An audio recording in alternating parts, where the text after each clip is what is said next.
Good morning, dear students. Welcome to another class on popular literature and culture. This is your teacher Meenu, and I hope that I find you all in good health and cheer. So, in this class, we are going to start a series of videos on Harry Potter and the Philosopher's Stone, which is prescribed for you in this particular paper. So, without further ado, let's go ahead and discuss this wonderful novel. Before discussing the novel, let's meet the author, J.K. Rowling. So she is Joanne Kathleen Rowling. She writes under the pseudonym J.K. Rowling. She is a renowned British author. She is well known. She is critically acclaimed as the author of Harry Potter series. She is the creator of the popular and critically acclaimed Harry Potter series. She was born on 31st July 1965 in Yate, England, and she graduated from the University of Exeter. And for a while, she was struggling to make ends meet. She was working as a French teacher. She was also doing work as a researcher and as a secretary. And it was during one of these times when she was engaged in some other work that she conceived the idea for the Harry Potter series. So she was on a delayed train from Manchester to London, and it was on this train that the idea for Harry Potter books struck her first. So the first book's manuscript, that is the one we are discussing in this class, Harry Potter and the Philosopher's Stone, she presented the manuscript to 12 different publishing houses, which all got rejected, and eventually it was approved by Bloomsbury. And from there, she had a steady growth from rags to riches. She became the world's first billionaire author. And this publication, the publication of this first book, it also presented her with many prestigious awards early on itself, like the grant from the Scottish Arts Council, Nestle Smarties Book Prize. She actually was the first writer to win this 3 years in a row, and in the fourth year she actually opted out of contesting for this particular prize because she wanted to give a chance for other new writers too.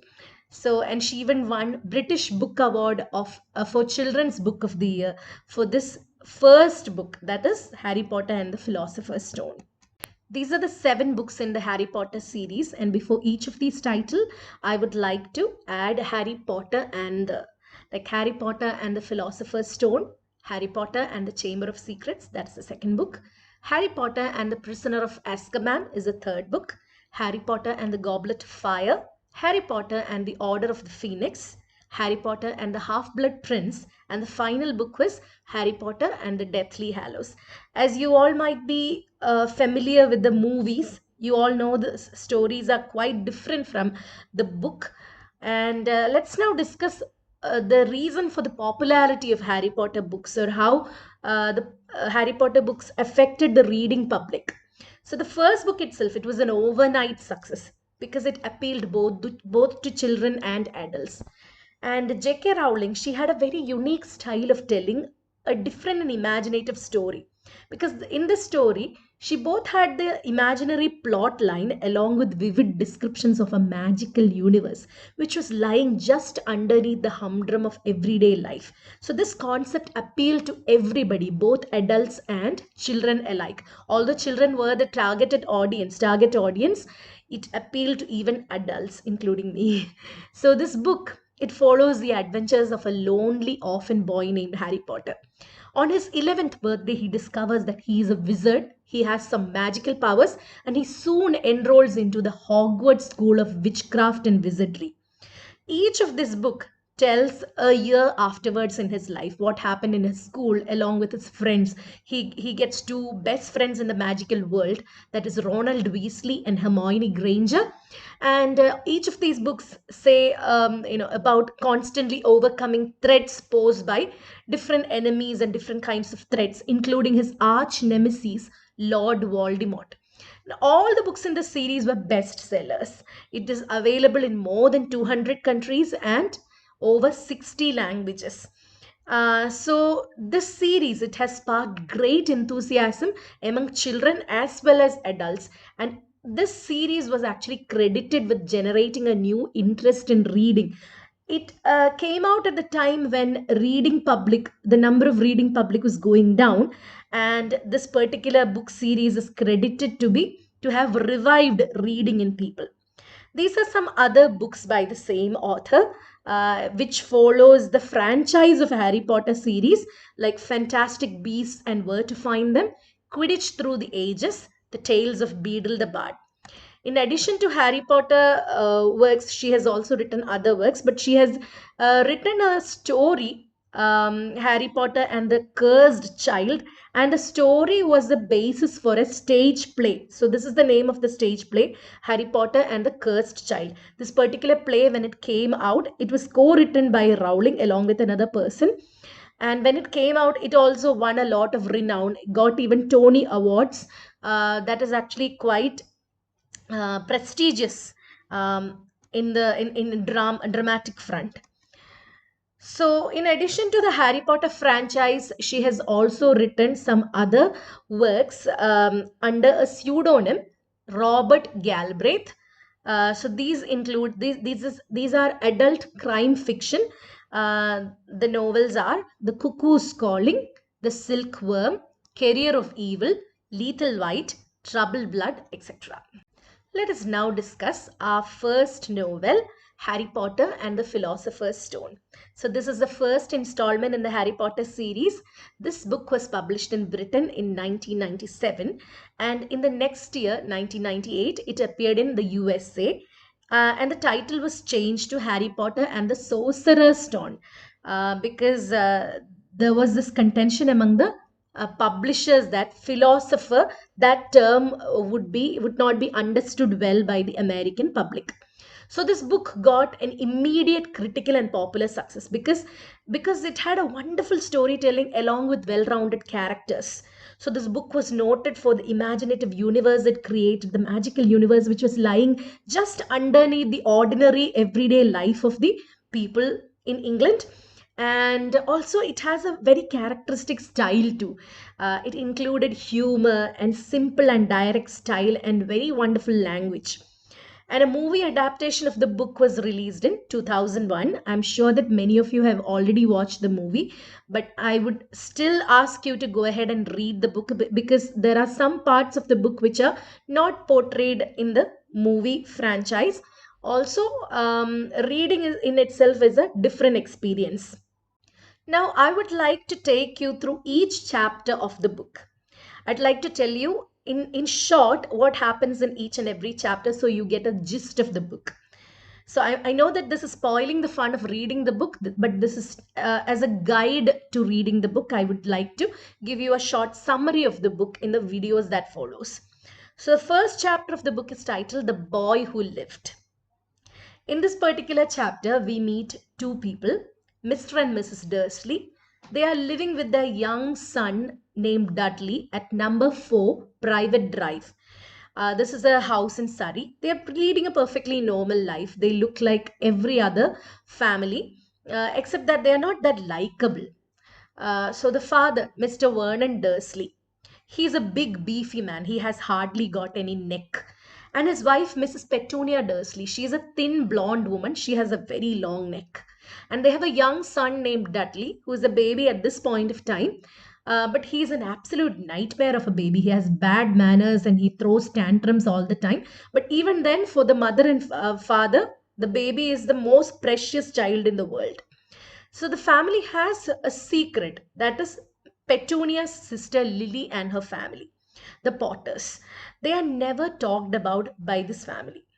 So one morning, Mr. Vernon Dursley, he is getting ready to go to work. Now, Mr. Dursley, as he pulls his car out of the driveway, he notices a very odd looking cat who's very still. Usually, cats are not that still. They're always turning here and there. But this particular cat is not at all animated. He finds a cat. For a second, he sees the cat is looking at a map. And then he sees the cat again reading his signboard. So he's a little perplexed, but then he brushes it off as an imagination. And then he goes to work. But on the way to work, he notices some strangely clothed people. They seem to be very happy. They seem to be hugging each other. They seem to be celebrating something. So it confuses him a little bit.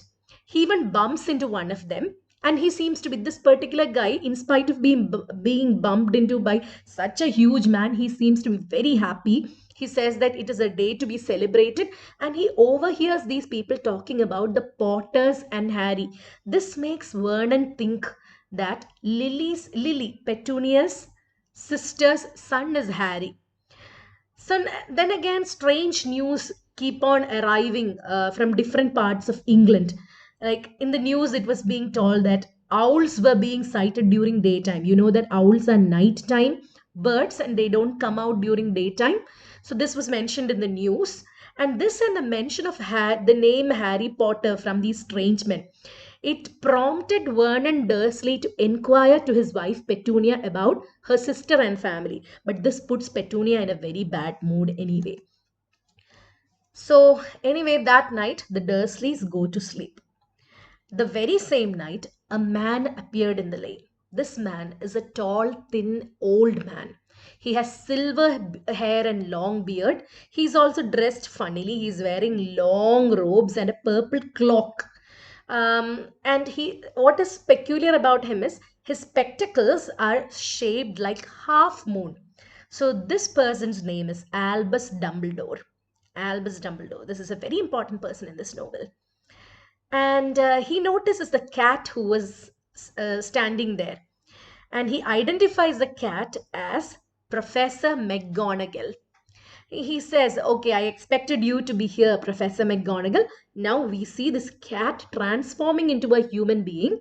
So this is a very severe looking woman that was in the form of a cat. She also wears glasses. She's wearing round glasses. She's wearing an emerald cloak and she has a tight hair bun and all. And they exchange a few words. They're having this conversation outside the Dursleys' house. So, through this conversation, it is revealed they are discussing the celebration among the wizard world. So, the people who are celebrating something, they are actually magical people. They are wizards and witches. So, the celebration is due to the disappearance of a dark wizard named Voldemort. Now, the name Voldemort is feared even by Professor McGonagall. She is quite hesitant to say the name Voldemort. But Albus Dumbledore doesn't seem to be afraid of this name. He always says Voldemort. But others always tend to pronounce his name as you know who or he who must not be named. But Albus Dumbledore says you shouldn't fear a name anyway. The fear of a name is actually quite ridiculous anyway. So Albus again reports what happened actually. So he reports that apparently Lily and James Potter, they have been found dead in their house in Godric's Hollow. Godric's Hollow was the village they were living in, and Lily and James Potter have been found dead. And baby Harry, he was found orphaned and alive by their side. And it was after this incident that the Dark Lord, that is Voldemort, had disappeared from the face of the earth. So they discuss the family who lives in number 4 Private Drive, and McGonagall feels that these people are not actually good enough to take care of Harry, but Dumbledore decides that it is best to leave Harry along with his relatives. So as they are waiting for somebody to arrive, a huge motorbike shows up in the sky. It lands in the lane like an aeroplane is landing in the runway. It lands in the lane. It is a huge motorbike, and even huger man comes from the motorbike.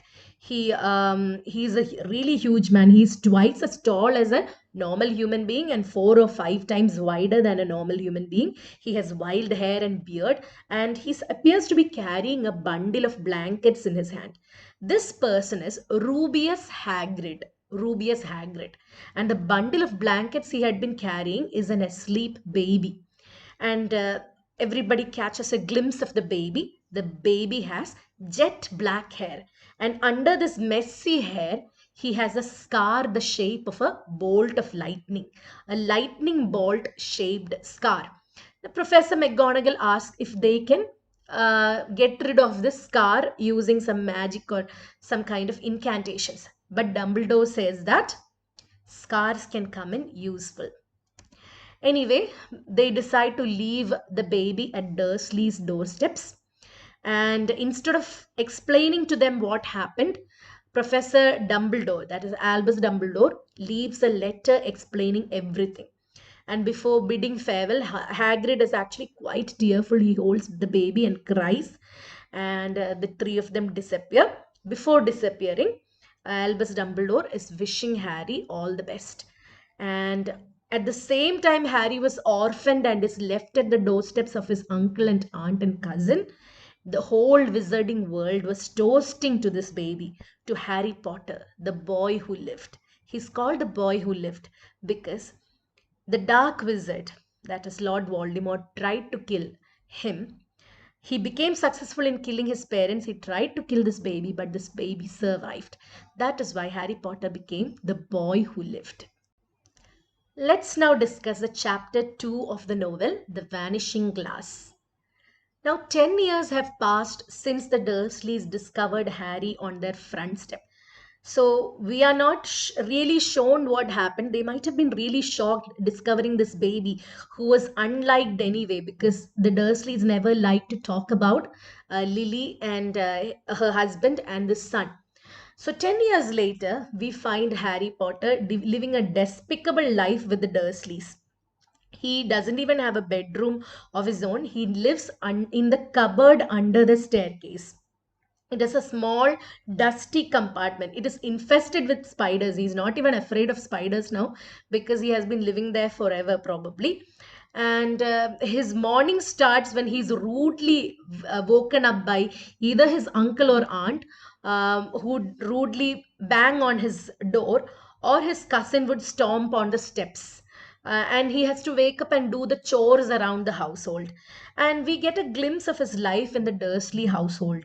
He is never favored by his uncle, aunt, or cousin. His cousin Dudley is quite a bully. He always bullies Harry. He always uses Harry as a punching bag. And this Dudley guy is a really big and fat guy. And he's quite spoilt by his mother and father too. And even Harry's clothes, he's always given hand me downs from Dudley. He always has to wear Dudley's old clothes, which are too big for him and shabby too. And besides, Harry Potter seems to be a troubled boy because he constantly has dreams, including one in which he's flying a motorbike, and at other times he has a vision of a blinding flash of green light. And on this particular day that we meet him, this is Dudley's birthday. And he wakes up to see Dudley whining in spite of receiving 36 presents from his parents. And about Harry's appearance, when we first meet him, he has a very thin face, he has knobbly knees, black hair, and bright green eyes. And besides, he's wearing round glasses, but these glasses don't look in a good shape either. They are held together using a sellotape, a piece of sellotape. And the most characteristic feature on Harry's face is a thin scar on his forehead, the shape of a bolt of lightning. And his relationship with his family is also quite disturbed because he's never encouraged to ask questions, or he's not communicated with by the family, and he's not even allowed to ask about his parents. And his uncle and aunt had definitely told him that his parents died in a car accident, and he's always given trouble regarding how untidy his hair is. Even after every haircut, his hair grows back immediately, and this is actually quite irritating for the family, especially aunt and uncle. So, on this particular morning, the family is eating breakfast. Even Harry is not well fed either. He is usually given much less food than he actually needs. So, on this particular morning of Dudley's birthday, they receive a bad news. Usually, when the family goes outside for a picnic or something, or for a cinema or something, Harry is left with the neighbor, Mrs. Fig. Harry doesn't like going to that house because there's a lot of cats in that house, and he doesn't like the smell in that household. And he has to listen to cat stories from Mrs. Fig. But that day, they received the bad news that Mrs. Fig had an accident. She has a broken arm or something, broken leg or something. So Mrs. Fig won't be able to watch Harry. So that means Harry has to go with this family. So that day they were planning to go to the zoo with the family. So anyway, Harry ends up going to the zoo with the family. This is his first outing with the family. And usually a series of mysterious incidents happen surrounding Harry. Like, for example, this fast growing hair. Even after giving him a complete haircut, within hours his hair would grow back. And one time his aunt was forcing him into a revolting sweater. But he doesn't, he's struggling against his aunt, but he finds that the sweater has shrunk into very small size. Another time he finds that he's sitting on a chimney all of a sudden when he was chased by his cousin Dudley and his horrible friends. And Uncle Vernon, before going out to the zoo, he pulls aside Harry and warns him against any such funny incidents. Any funny incident, and you will be punished. So this is a Saturday. They reach the zoo, and Harry is really excited, in spite of the secondary treatment he is given by the family. Because even as Dudley and his friend are given good ice creams, Harry only receives a very cheap lollipop or something. So even then, Harry is really excited. This is his first trip outside. So they went into after seeing a lot of animals, they have lunch, and after the lunch, they go into the reptile house. So there is a cool and dark atmosphere inside the reptile house. So there are a lot of lizards and snakes slithering and crawling behind the glass in their cages in this reptile house. So, in the reptile house, the family locates the largest snake in the place. Now, Dudley and his friend Pierce, they really want to disturb the sleeping snake. The snake is really sleeping, it's coiled and sleeping, but it's really huge. It could actually wind around their car twice. That huge was the snake. So the snake doesn't get disturbed, it doesn't move an inch, and Dudley gets bored with the snake. And Harry is thinking in his mind how bored the snake would be. He is all alone in his cage, and all day long it has to display itself to these boring and stupid people just for their amazement. As he is thinking that way, the snake just opened his eyes and winked at Harry. He closed one eye at Harry. Now Harry's taken aback for a second, but then he starts to engage in a casual conversation with the snake. He finds out that the snake is actually, the breed is that of a boa constrictor. The breed is actually from Brazil, but this particular snake was bred in the zoo. But now Dudley notices that the snake is risen up to the eye level of Harry. Now Dudley, all of a sudden, he is excited to see the snake standing like this, and he wants to have a closer look at the snake. So Dudley knocks off Harry and calls his friend over, and he's looking at the snake very ardently. Now Harry has fallen hard on the floor.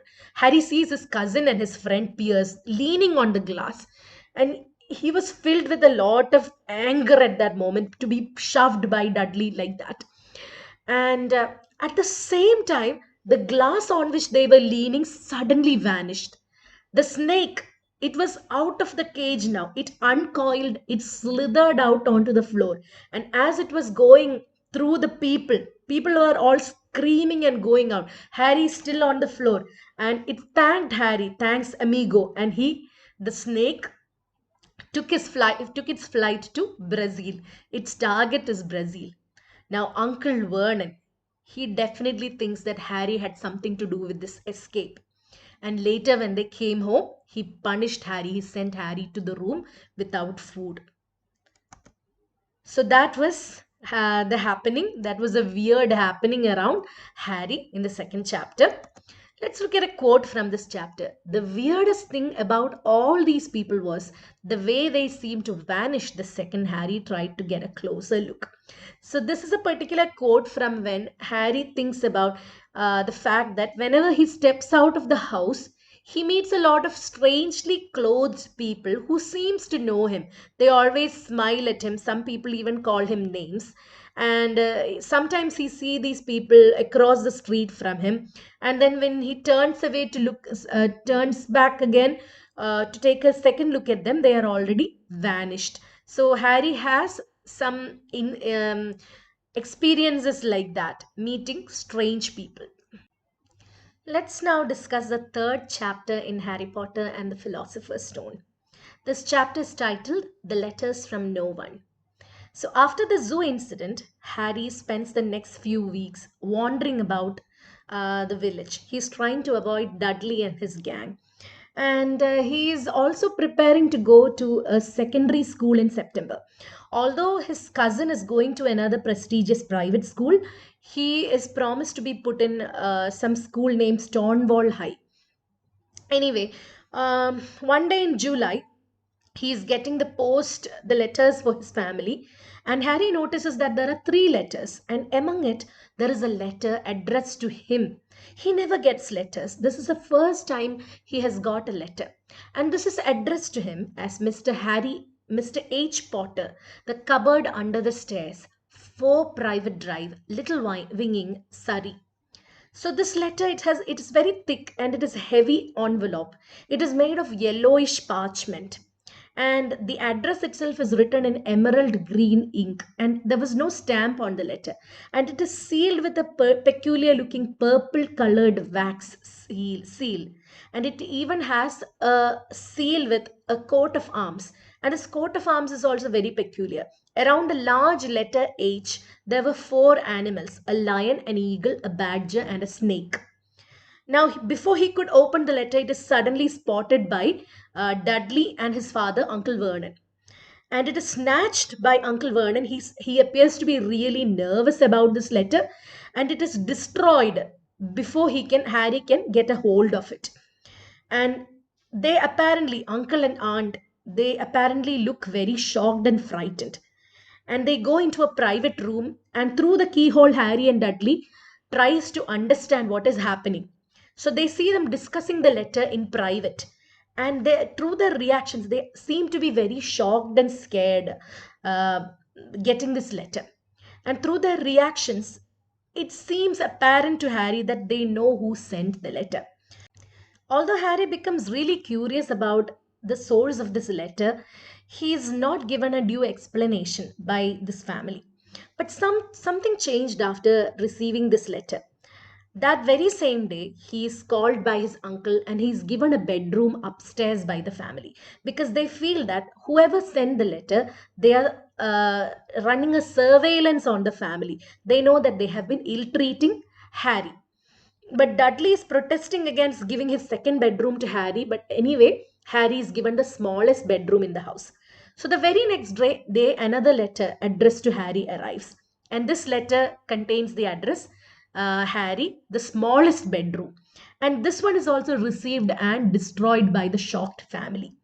Harry makes an attempt to get the letter on the third day. He wakes up really early in the morning, but he is caught by his uncle who was waiting for him. He was half expecting Harry to do the very same thing.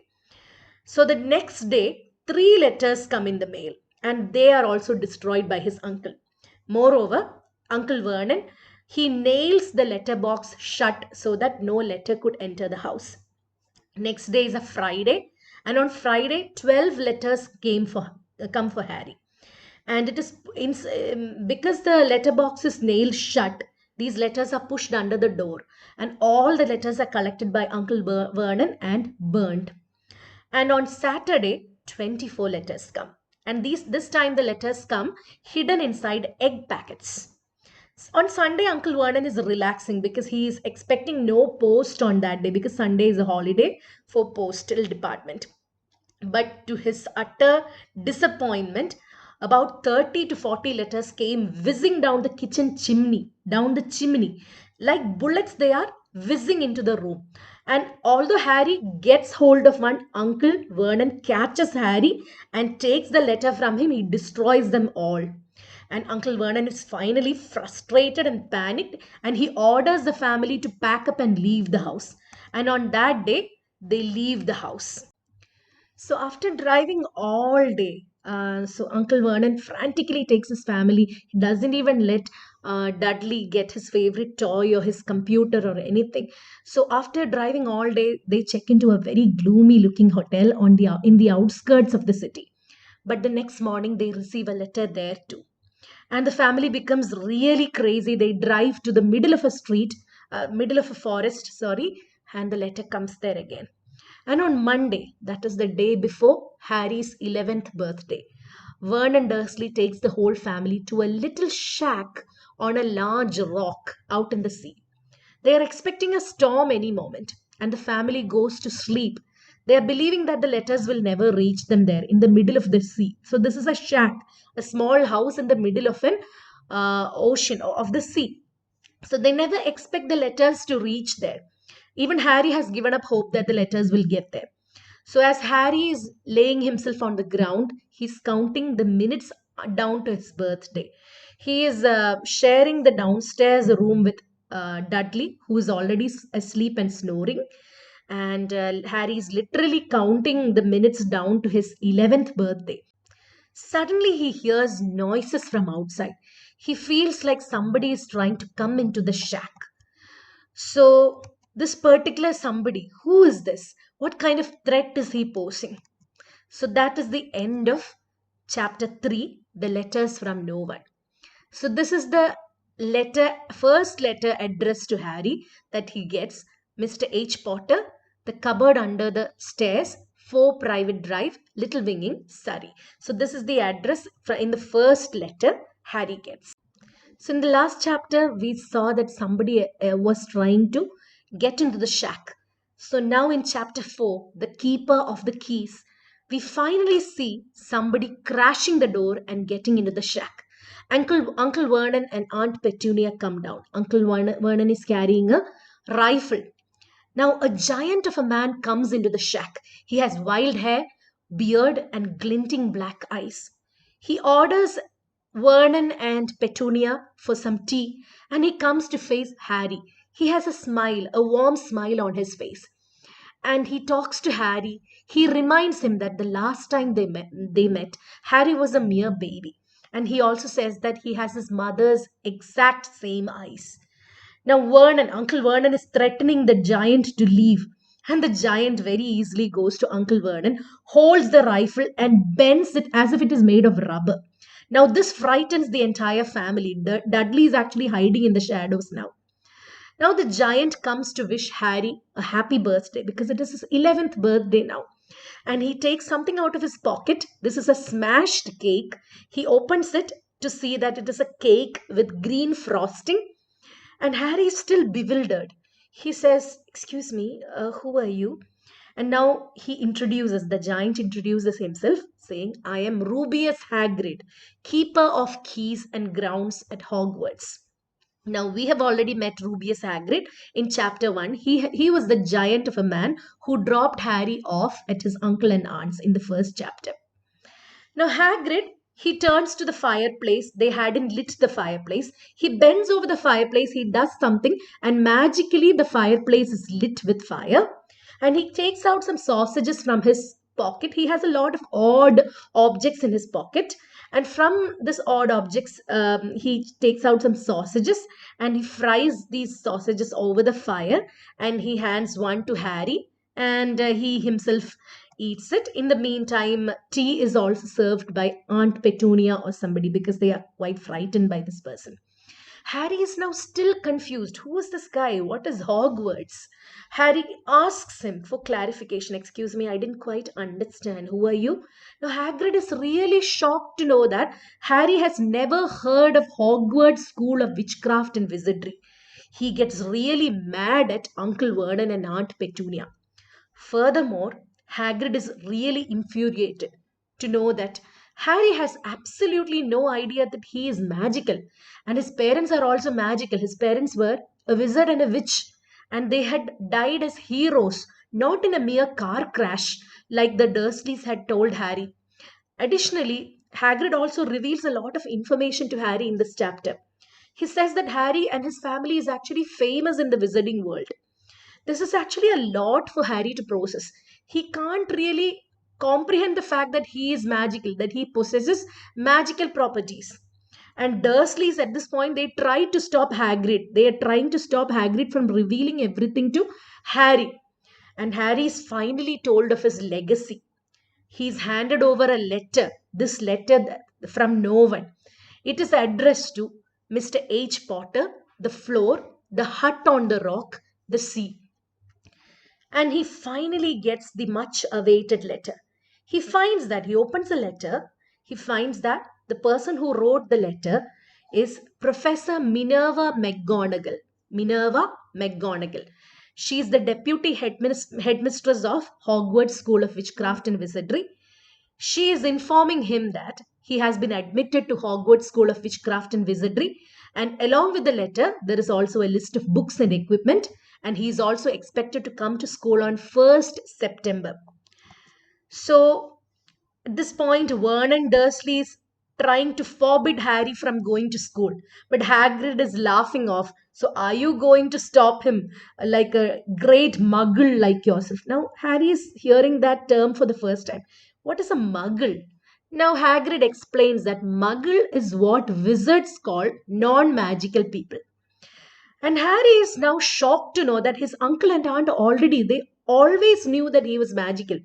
And his aunt now explains with much disdain about her sister, how her sister Lily went to Hogwarts as a student, and how later in life Lily got married to this Potter, and how she got herself blown up. Now, this is a revelation to Harry because all his life Harry had believed that his mother and father died in a car crash. Now, he's hearing from his aunt's mouth that they got themselves blown up. Now, at this point, Hagrid is really irritated and disgruntled. He finally tells Harry the reality of his parents' death. While he is explaining the death, he is extremely fearful too. Like Hagrid is really afraid of somebody. He says that his parents were killed by this dark wizard, Voldemort.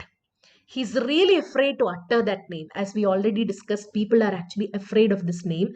They would rather call him you know who or he who must not be named. And Hagrid says that Harry's parents were exceptional wizard and witch.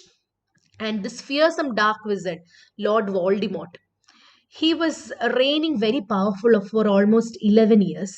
He was trying to gain a lot of followers, and maybe he was trying to get Harry's parents in his company. And one night he appeared in the village where Harry's parents were staying. It was 10 years ago, and he killed them. And he tried to kill Harry, but he failed.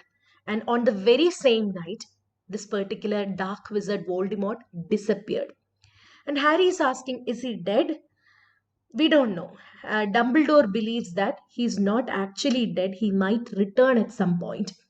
Anyway, on the very same night, on Dumbledore's orders, Hagrid came to the ruined house and rescued Harry, took Harry from the house.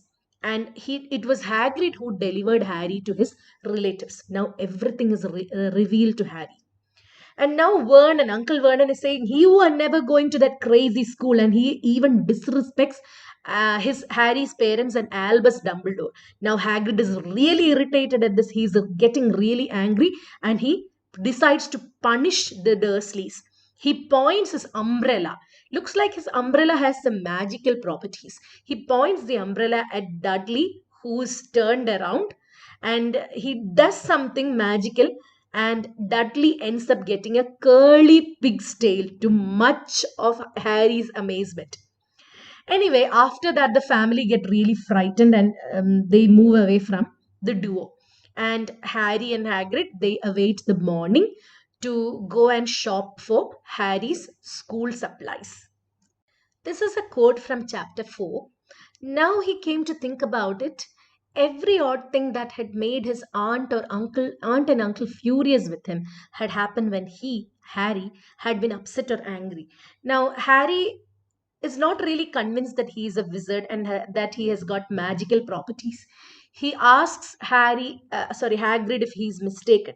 And that is when Hagrid asked him, haven't you noticed that some funny things seem to happen around you when you're scared or upset or angry? That is when Harry remembers that yes, it does happen to him. So now let's move on to discuss the 5th chapter, Diagon Alley.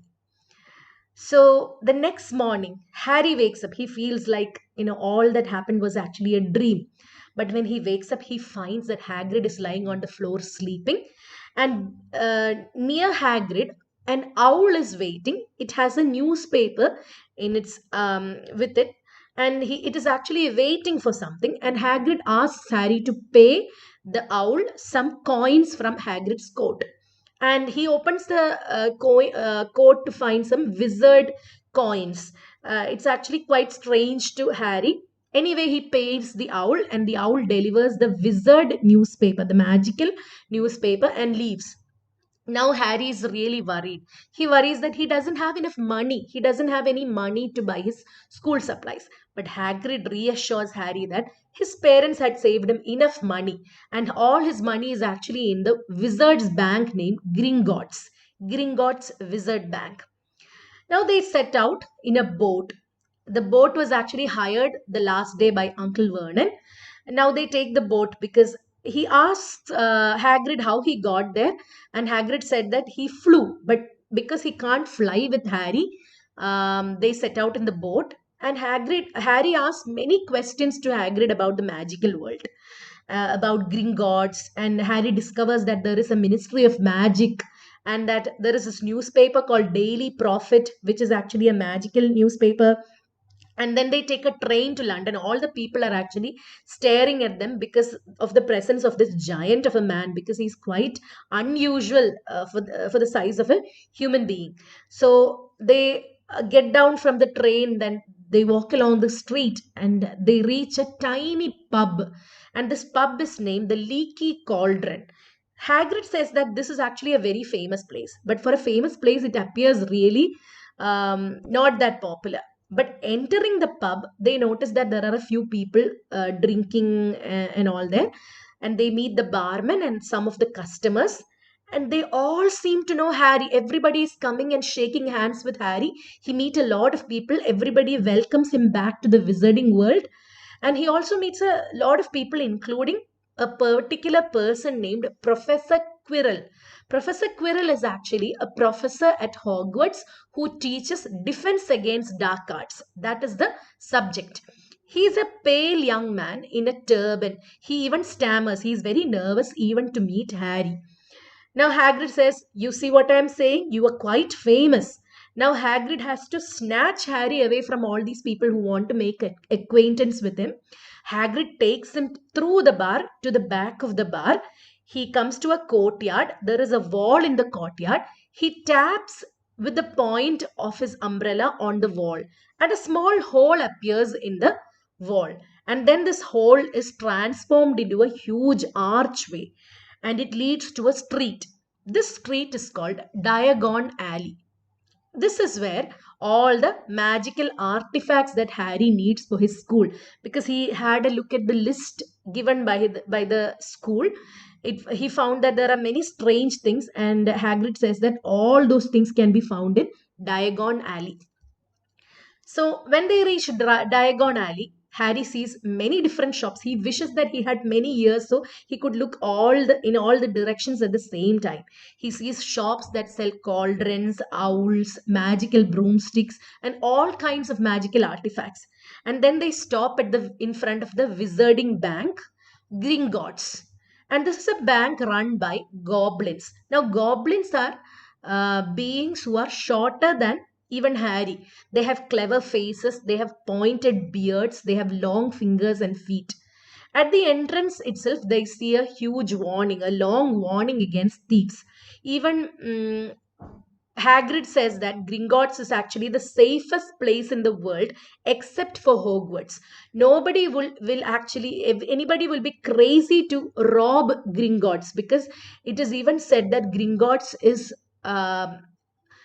actually guarded by even dragons. Dragons are guarding this bank at some point. Now they enter the bank, they go to a teller, and Hagrid presents Harry's key. He has a safe, and the key is with Hagrid, and he says that Harry Potter would like to withdraw some money. He also, additionally, he hands over a letter from Professor Dumbledore to the teller. He says that it is regarding vault number 713. Now, this teller calls for another goblin. This goblin is named Griphook. Griphook takes them through a door, and this door actually leads them into a narrow stone passageway. This passageway is lit with torches, and they see a little railway track. And Griphook calls for a cart, and a small cart comes, and they enter the cart. Hagrid doesn't like this cart that much, and the cart is going super fast through this railway track in the torch lit passage. Hagrid is not actually feeling quite well. He doesn't probably like the speed of this cart. And they finally stop in front of Harry's safe. It is opened with a key, and Harry is quite astonished to find that he has been left a huge fortune by his parents. He sees heaps of gold, silver, and bronze coins. Now, Hagrid explains that the golden coins are called galleons, silver coins are called sickles, and bronze coins are called nuts. Now, Hagrid gives Harry a bag to put money into. And then, after that, they go further deep into the bank. And Griphook comes in front of another vault. And this vault does not have a keyhole. But Griphook opens the door using the stroke of his finger. Now Harry is really curious about this particular vault, vault number 713. Hagrid quickly opens the door and empties the vault of its contents.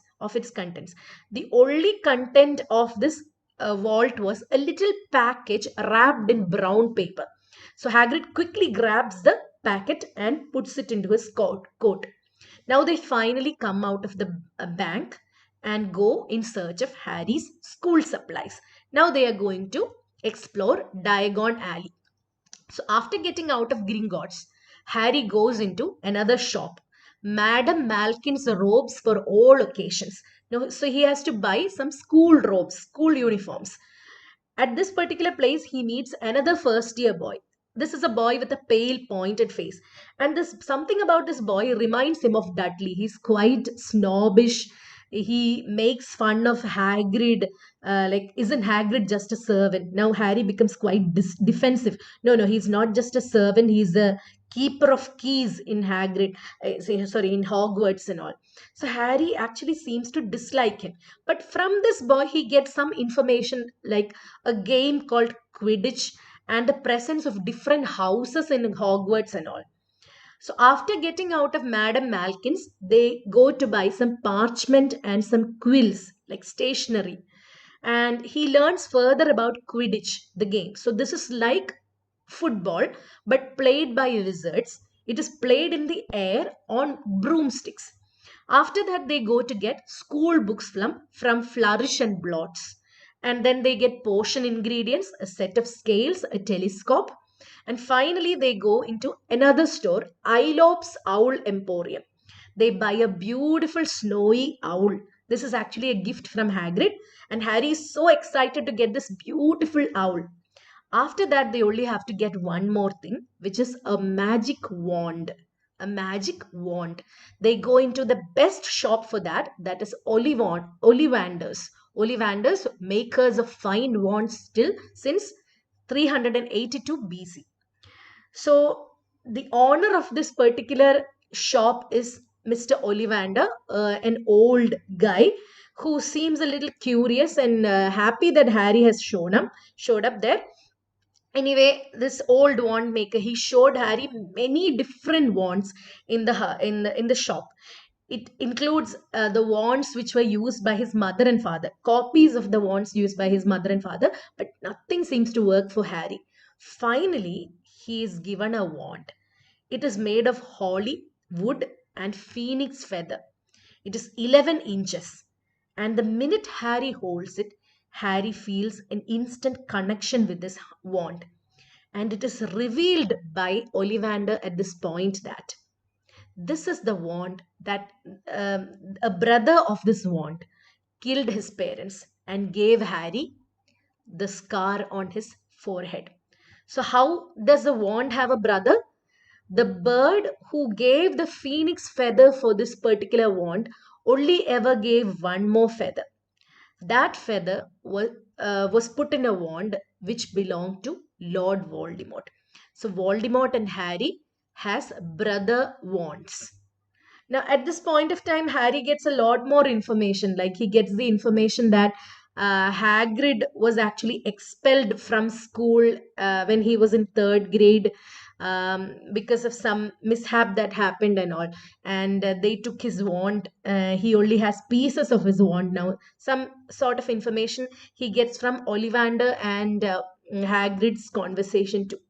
Anyway, after getting all the supplies, Hagrid finally drops Harry onto the station and puts him on a train that will take him back to his uncle's house. And before leaving, Hagrid gives him a train ticket to Hogwarts School. And this train ticket will be from King's Cross railway station on 1st September. And Hagrid says not to miss that train. And before he can wave Hagrid goodbye, before he is about to look at Hagrid and wave goodbye, Hagrid just disappears from there. So that is the end of chapter 5. This is a famous quote from chapter 5. It's really the wand that chooses a wizard. This particular quote is actually narrated by Ollivander as he's trying to sell or find Harry the perfect wand. This statement is actually true to all the following books in the Harry Potter series. So the significance of this particular quotation will come much later in the series. I hope that this class was beneficial for you guys. This was generally a very detailed summary of 1/4 of the book that we covered in this particular video. Stay tuned for more videos. Thank you once again for watching this video. Have a nice day ahead. Bye.